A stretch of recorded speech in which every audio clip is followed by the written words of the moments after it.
All right, so I was talking with my buddy JR about wheel sets for the Specialized Sequoia, which is the same as the Specialized Diverge, and the issue is it can fit 650B wheels as well as 700C wheels. The 650B line, the problem that I'm facing is a lot of the front wheels are 15 by 100 millimeter front fork spacing through axle. The rear, I'm not really having any issues. The rear is typically, even on the 650B wheels, I found that they're 12 by 142 mil space, which is the same as the Sequoia and the Diverge. So the big debate is, should I not get the Access Elite wheel set, which comes on a lot of the Diverge bikes, and it's a pretty light wheel set, all things considered, for the price, which is about $250 retail. And so I'm weighing everything out. According to the scale at the bike shop, the wheel set for the Access Elite was 1770 grams for the pair, and the weight that I got for the Hayfield rims is the weight for the rims plus the tires plus the tubes plus the cassette. So I'm trying to break down the weights of everything, and here is the Hayfield tire and tube. So I'm going to weigh that here on the digital scale and show you what that weighs and tell you the amounts that I found online for the Sunrace 1136 cassette and compare the two. Yeah, so that's what this video is about, to see if it's worth it to upgrade to the Access Elite disc wheel. Another good consideration for 650B slash 27.5, which is a mountain bike wheel, is that you could fit fatter tires on it for more of a comfortable ride. So that would be 650B by 47 mil, which would also fit fenders easier. But I would no longer be able to use these tires. I would have to buy new tires, which is pricey. I would still have to buy new tubes because it's a smaller wheel set.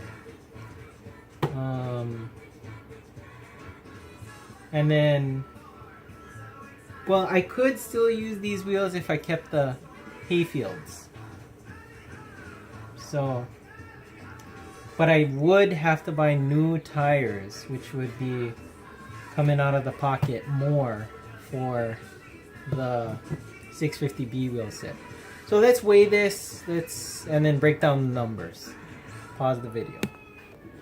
Alright, so here's a standard Sequoia tube that came with the bike. So let's weigh that. I already zeroed it out.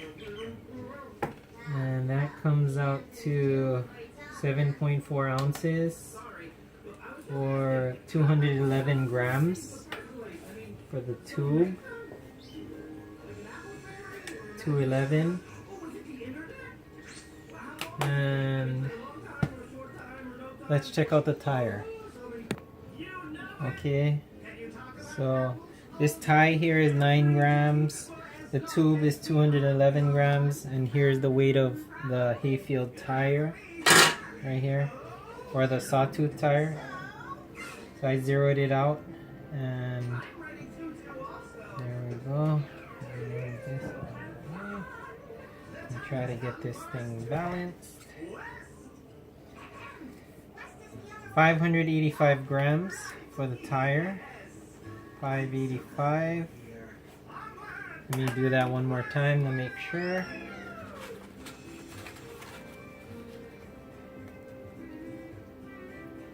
Without it touching anything. 585 grams for the tire. Okay. Minus 9 grams of the tie. So minus the 9 grams of the tie. 585 minus 9 grams comes out to 576 grams.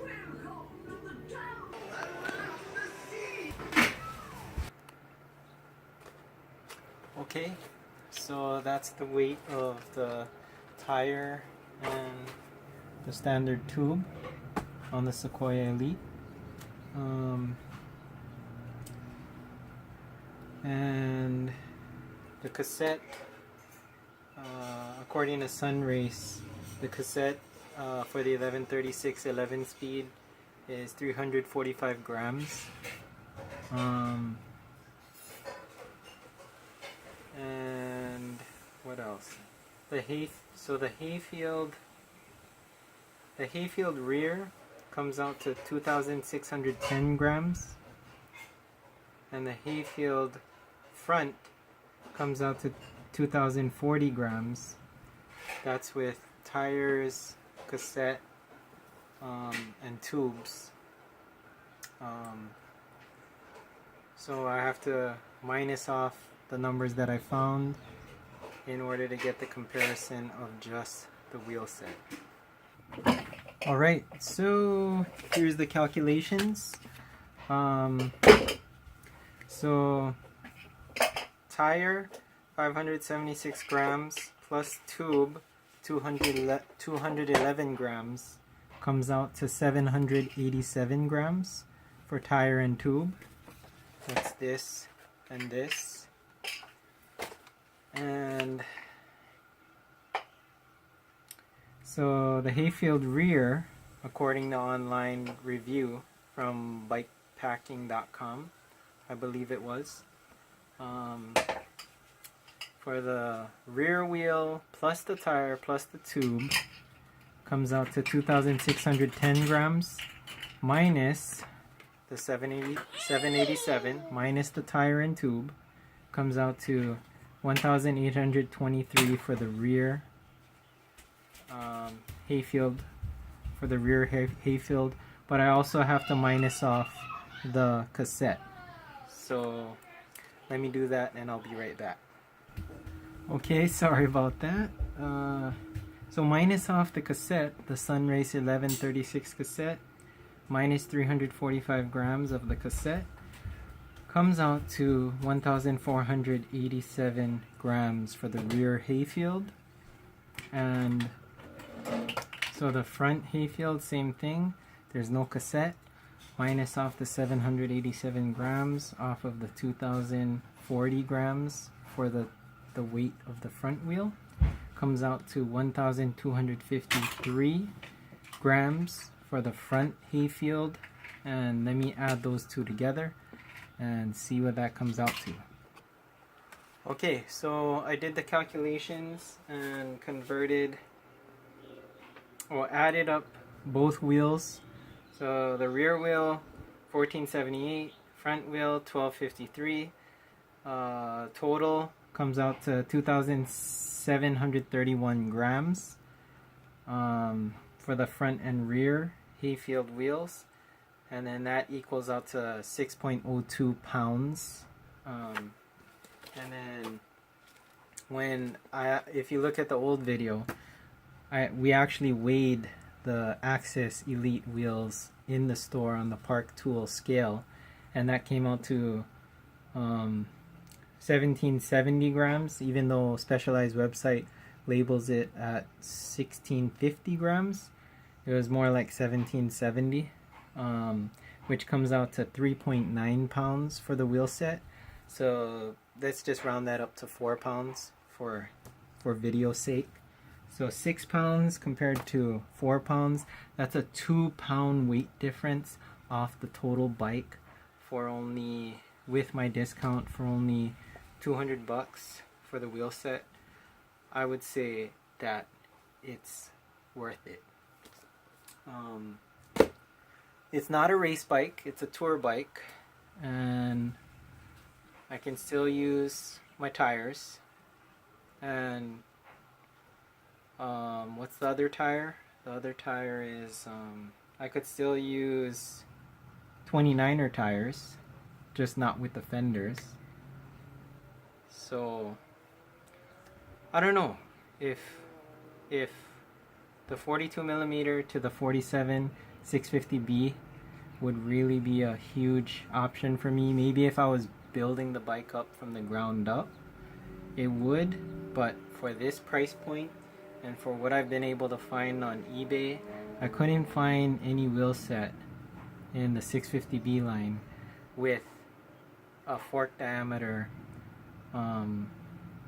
of 12 by 100.